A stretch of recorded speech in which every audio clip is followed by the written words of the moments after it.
네, 전북 CBS 사람과 사람은 송년 특집으로 한 해가 지나기 전 올해 다시 봐야 할 뉴스들 살펴보고 있는데요. 여러분 혹시 군산 대명동 화재 사건 기억하십니까? 성매매 여성들이 철장살에 갇혀서 빠져나오지도 못하고 화염 속에 그대로 운명을 달리했던 안타까운 사건이었는데요. 지금으로부터 꼭 20년 전에 있었던 일입니다. 이 사건을 계기로 해서 우리나라에는 성매매 특별법까지 제정되기도 했는데 성매매 문제에 있어서 우리 사회 어디까지 왔는지 전북 여성인권센터 송경숙 센터장과 이야기 나눠봅니다. 센터장님 어서 오세요. 예, 안녕하세요.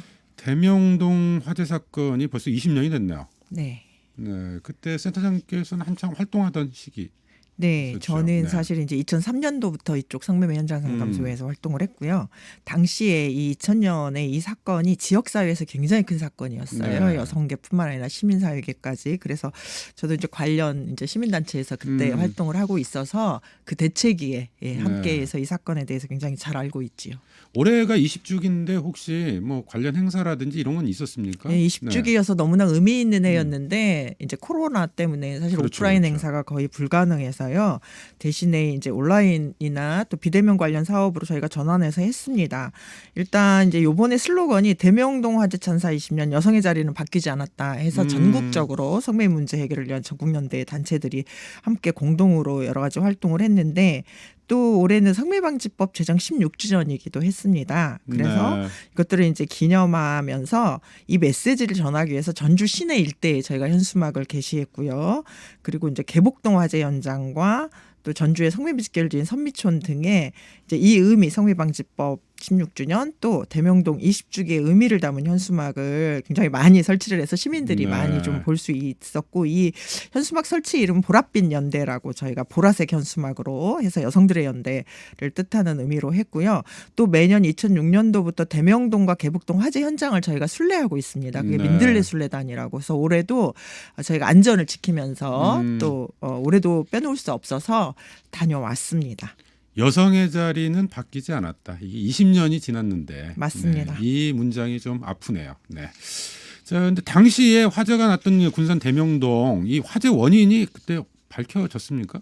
네, 업소 건물의 2층의 출입 계단 옆에 배전판 누전으로 누전으로. 화재가 났는데 네. 워낙 이게 이제 그 불법 개조를 했고 칸칸이 이렇게 나누어진 상태에서 이불하고 그 합판에 옮겨 붙으면서 순식간에 불이 번졌던 사건입니다. 네. 그러니까 철창살에 갇혀서 이제 나오지 못하면서 피해가 커졌었던 거잖아요. 네, 근데 네. 어쩌다가 이렇게 감금이 됐던 거죠? 실제로 이제 여기 여성들이 선불급 빚에 의해서 이제 이렇게 그 감금되는데 여성들은 선불금을 주고 데려옵니다. 이 여성들의 선불금은 사실 업소에 유입된 이후에 계속 발생할 수밖에 없습니다. 네. 구조 자체가 착취적이어서 성매매를 이제 강요하고 거기서 발생하는 수입을 하면 이제 그 돈을 많이 번다고 생각하지만 그렇지 않고 지출 구조가 있어요. 각가지 명목으로 뭐 네. 거기 그 숙소비라든지 뭐 당시에도 월 70만 원씩 내야 했고요.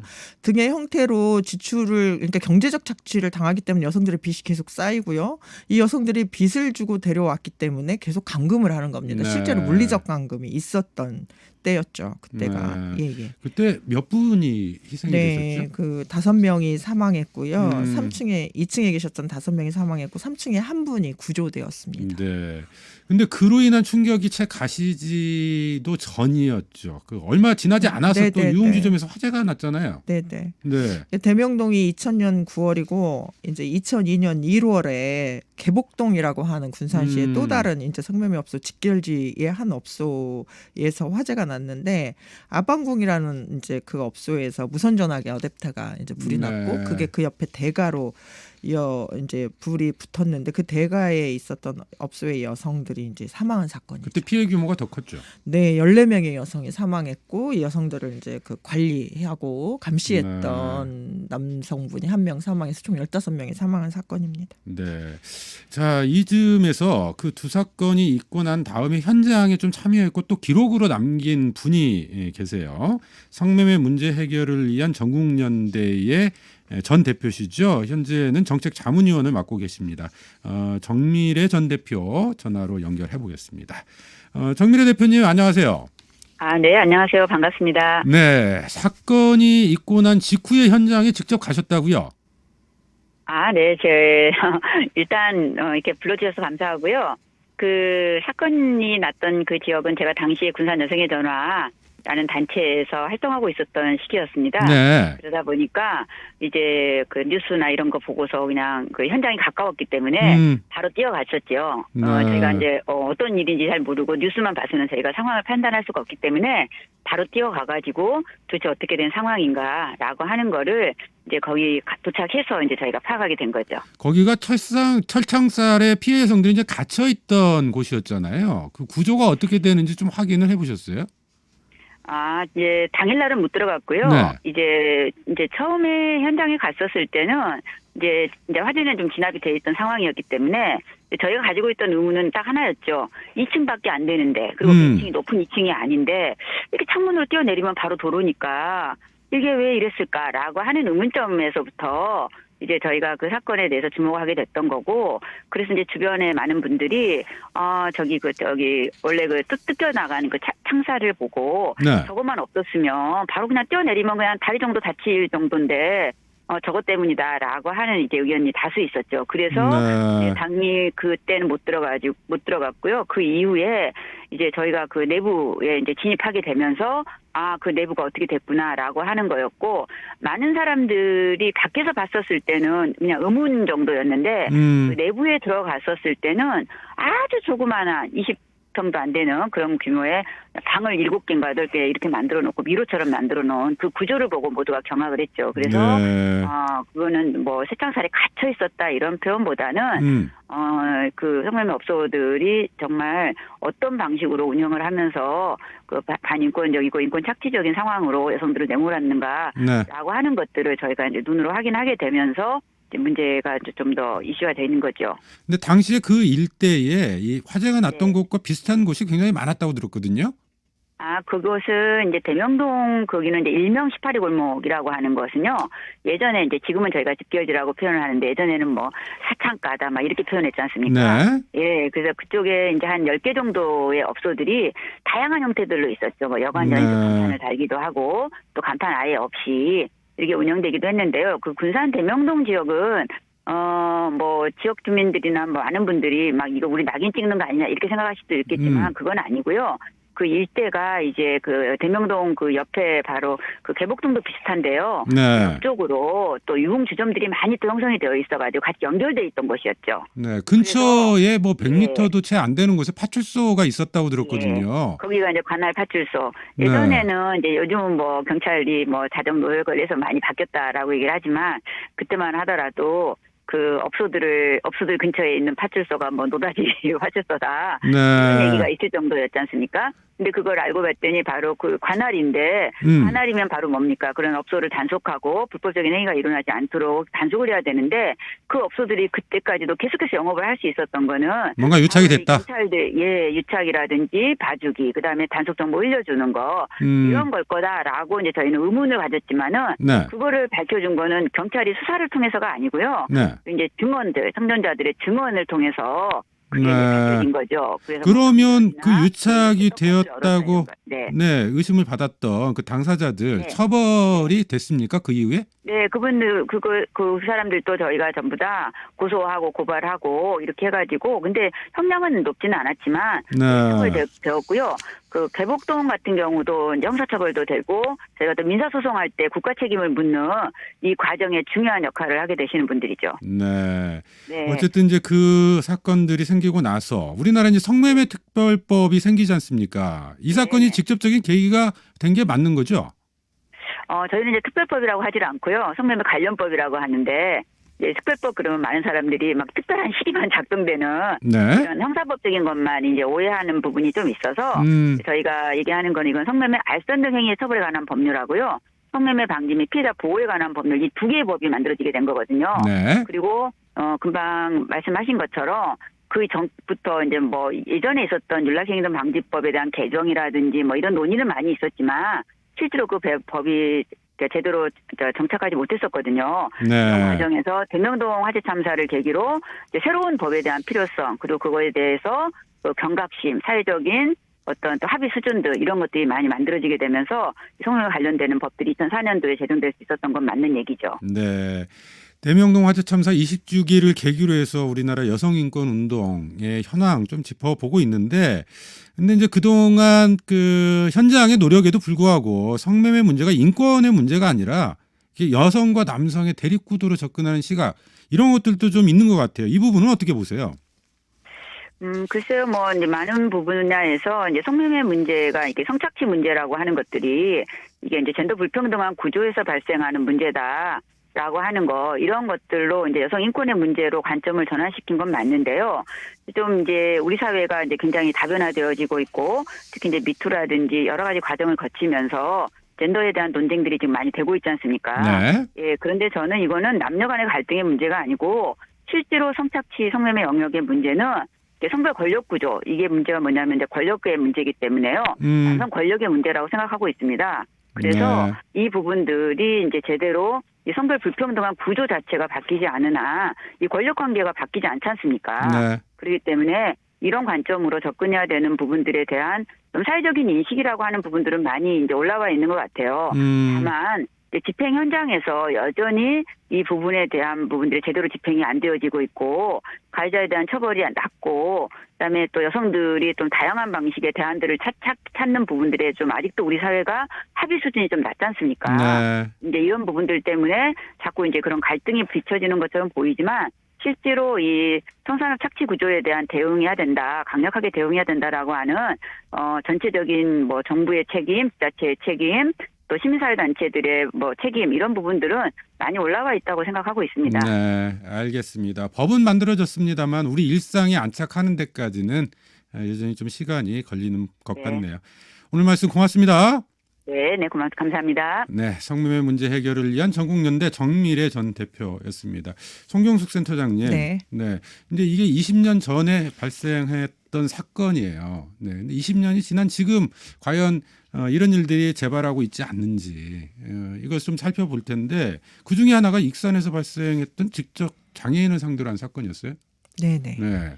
이게 좀 어떤 사건이었죠? 간단하게 좀. 이제 지난해 일어난 사건이고요. 가해자들이 성매매 알선을 통한 성착취 범죄를 목적으로 지적장애 여성을 SNS로 유인해서 이제 자기 같은 집에 거주하면서, 그러니까 동거를 하면서 성매매를 알선하고 이제 착취를 한 것이고요.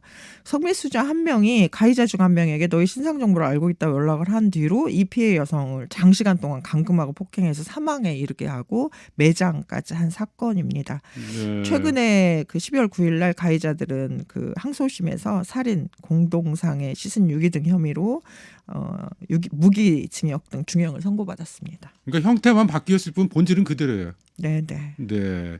그 지금 가해자 일당이 5명이었고 네. 그 중에 이제 그 지적 장애인이 대상 범죄의 대상이 된 건데, 네네. 어쩌다가 범죄에 노출이 됐던 겁니까 당시에? 이 피해 여성이 SNS를 합니다.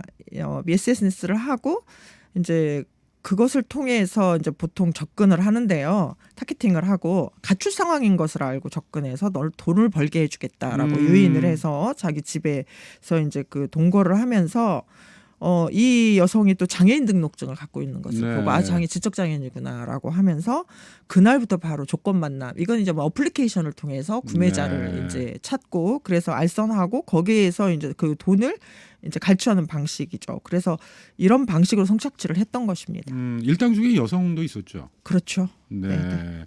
이들이 노린 것은 이제 결국 돈. 그렇죠. 네. 상대가 근데 그 장애가 좀 있었잖아요. 예. 지적 장애 여성이었는데 성매수를 한 사람들은 또 어떻게? 네, 네. 이게 이제 장애 여성이거나 또 이제 10대 여성이거나 다 이런 피해가 되는데 성매수남들이 많이 있습니다. 사실 이런 사건에 수도 없이 반복되고 있고 이런 사건 볼 때마다 저희들이 굉장히 분노를 하죠. 보호 대상으로 보지 않는 겁니다. 네. 자신의 성매매자들도 똑같이 성착취 대상으로 보는 거고요. 오히려 약자일수록 네, 더 네. 쉽게 접근하려고 네, 네. 하는 것도 있고. 그러니까 네. 그 알선자, 그러니까 그 가해자들에게나 또 이제 이 성구매자들에게 타겟팅되는 거죠. 네. 이 사건이 이제 밝혀지기까지의 과정도 참 많이 어려웠을 것 같아요. 네, 이게 이제 또 다른 피해자가 있었습니다. 또 다른 피해 여성의 지적장애 여성이 있었고요. 이 여성이 이제 이 살해 사건을 목도하게 되지요. 그래서 굉장히 이제 두려움에 탈출을 했고 자기 친구의 집에 이제 가서 이 상황에 대해서 얘기를 했는데 이 가해자들이 이 여성을 이제 찾으러 다닌 거죠. 그래서 네. 결국 이 여성을 다시 또 납치를 해갖고 그래서 이제 그 가족에게 알려지고 경찰에 신고가 됐고 이 경찰이 이들을 이제 붙잡았는데 이미 그 친구를 통해서 살해 사건에 대해서 인지를 했기 때문에 계속해서 관련 수사를 해서 이 실체가 드러나게 된 것입니다. 네. 앞서서 이제 성매매 문제와 관련해서 젠더 불평등 이런 표현을 좀 써주셨는데 네네. 장애 여성의 성매매 문제는 이 또 다른 차원이 이제 복합적으로 작용을 하는 것 같아요. 그렇죠. 여성이 네. 성적 대상이 되고 여성이 빈곤하고 그러니까 이제 성차별 구조에서 여성이 성매매 피해를 입게 되는데 이 장애 여성들이 특히 지적장애 여성의 성폭력 혹은 성매매 네. 등 성착취 범죄 타겟팅이 되기 쉽습니다. 그런데 음. 그래서 이 성착취 목적으로 장애인 여성에게 이런 성착취를 가했을 때 사실 인신매매 범죄로 보고 중형을 이제 처벌해야 되는데 아직 네. 실제적으로는 그렇게 많이 되지 않고 있는 문제가 있고요. 이 여성이 이제 그 젠더 이제 그 차별에 의해서 여성이 타겟팅되고 여성 중에 더 취약한 여성, 더 취약한 여성들을 계속 타겟팅되는 방식이기 때문에 장애 여성은 정말로 손쉽게 그 범죄에 노출되는 현실입니다. 네. 앞에서 제가 형태만 바뀌었을 뿐 본질은 그대로다 이런 말씀을 좀 드렸었는데 요즘 들어서 그 10대들 사이에서 디지털 성매매가 뭐 성행한다 이런 이야기도 네. 나오는 것 같더라고요. 네네네. 그러니까 방식 자체가 좀 진화하고 있잖아요. 네. 좀 방안이 좀 없을까요? 10대들은 주로 이제 어플리케이션을 통해서 조건 만남이라고 이제 속칭 이렇게 불리워지는데 성매매 피해를 당합니다. 근데 이 어플리케이션이 그동안에 전혀 이 운영자에 대한 규제가 없어서요. 모두 이제 이게 피해가 굉장히 만연했고 10대 그러니까 피해 연령이 낮아지고 있고요. 꼭 가출 상황이 아니어도 그루밍의 방식으로 접근해서 이제 성착취 피해를 입게 하는데 올해 다 아시다시피 텔레그램 엠번방 사건 등 네. 이 디지털 기반 성착취 사건이 굉장히 이슈가 되고 많은 사람들이 분노를 했는데 이 이후에 이제 관련법들이 많이 개정이 됐어요. 그래서 그 청소년 보호법에 청소년 유해 매체물, 그래서 이런 어플리케이션에 대해서 당사자가 이제 이거를 확인해야 된다거나 그 본인을 확인해야 된다거나 이제 몇 가지 이제 이런 규정들이 있습니다. 근데 이것이 이제 잘 집행되어야 하죠. 이게 이제 집행이 네. 안 되면 또 다른 이게 이제 범죄의 알선 구조가 겠죠. 결국에는 디지털 기반 이제 이 성매매 문제가 이제 이렇게 다변화되는데 원본은 오프라인에 있는 성매매 업소입니다. 이게 성매매 현실입니다. 각종 유형의 그 성매매 업소가 있고 이것들이 홍보를 이제 이 온라인을 통해서 하기도 하고 이것들의 이제 변형된 형태의 디지털 기반 성매매 문제가 굉장히 확장되고 있는데 저는 핵심은 이들이 왜 이거를 운영하겠습니까? 돈이 되기 때문이에요. 그 텔레그램 멤버도 마찬가지잖아요. 그렇죠, 다운로드 그렇죠. 받는 사람도 네. 있었기 때문에 그래서 수요인데 이 수요의 핵심은 이제 돈을 내는 성구매자들이죠. 예, 이들이 축소되고 사실은 사라져야 되는데 이런 구매자에 문제가 대한 굉장히 처벌도 중요하죠. 좀 강화해야죠. 강화돼야 된다. 그렇죠. 네. 공범이죠, 공범. 디지털 네. 성매매 같은 경우에는 그때 엠번방 사건 관계자가 처벌 수위하고 네네. 배고픈 장발장에 대한 처벌 수위가 네. 같았다 해가지고 네, 좀 온라인상에서 굉장히 좀 뜨거운 네, 논란이 네, 되기도 네. 했었어요. 한국 사회가 아직도 이 성범죄에 대해서 굉장히 관대합니다. 네. 그걸 좀 단적으로 보여주는 사례가 아니었나 좀 이런 생각도 들고요.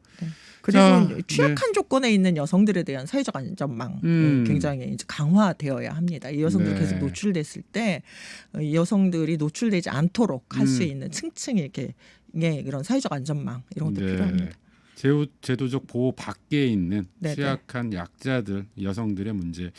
한 해가 지나기 전에 군산 대명동 개복동 사건 중심으로 이야기를 했습니다만 이 성매 문제 좀 우리가 어떻게 좀 받아들여야 될 건지 우리 사회의 남은 과제랄까요? 좀 네네. 짚어주신다면요. 네, 아까도 이제 남성들의 돈을 내고 구매한 남성들의 문제를 얘기했는데요. 성매매가 뭐 접대라든지 남성들이 사회생활하면 어쩔 수 없이 해야 되는 이런 식의 문화와 관행이라고 하는 인식이 진짜 철저히 바뀌어야 돼요. 성매매 문제는 인권 침해 범죄입니다.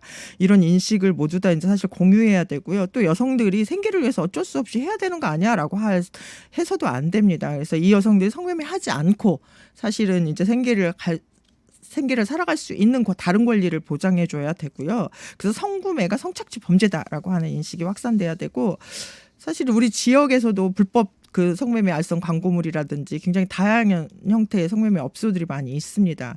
이런 것들에 대해서 그냥 늘 있었던 곳이니까 여기에 그냥 이렇게 무디어지는 것이 아니라 그것들을 그러한 그 관련 그물망들이 또 이제 거대하게 있습니다. 이런 것들을 축소시킬 수 있는 정책, 법적 접근이 이루어져야 하고 무엇보다 이제 지역사회 시민들의 인식 개선 이것들이 필요하다고 생각을 합니다. 네. 대명동 화재 참사가 일어났던 때로부터 20년이 지났잖아요. 지금도 현장에서 활동을 하고 계시는데 우리 사회가 조금은 그래도 나아졌습니까? 어떻게 보세요? 대명동 계북동의 그 희생을 통해서 성매매 방지법이 이제 만들어졌고요. 그래서 성매매 문제에 대해서 이전에 그 여성 개인의 문제로 봤던 거에서 이제 구조적 문제로 바라보는 인식들이 서서히 확산되고 있기 때문에 저는 전혀 달라지지 않았다고는 보지 않아요. 나아지고 있다. 법제도적으로 나아지고 있다. 이제 인식과 문화를까지 달라지는 그래서 개인의 실천까지 나아가는 쪽으로 더 나아졌으면 좋겠다 이렇게 생각하고 있습니다. 알겠습니다. 전북여성인권센터 송경숙 센터장이었습니다. 고맙습니다. 네, 감사합니다.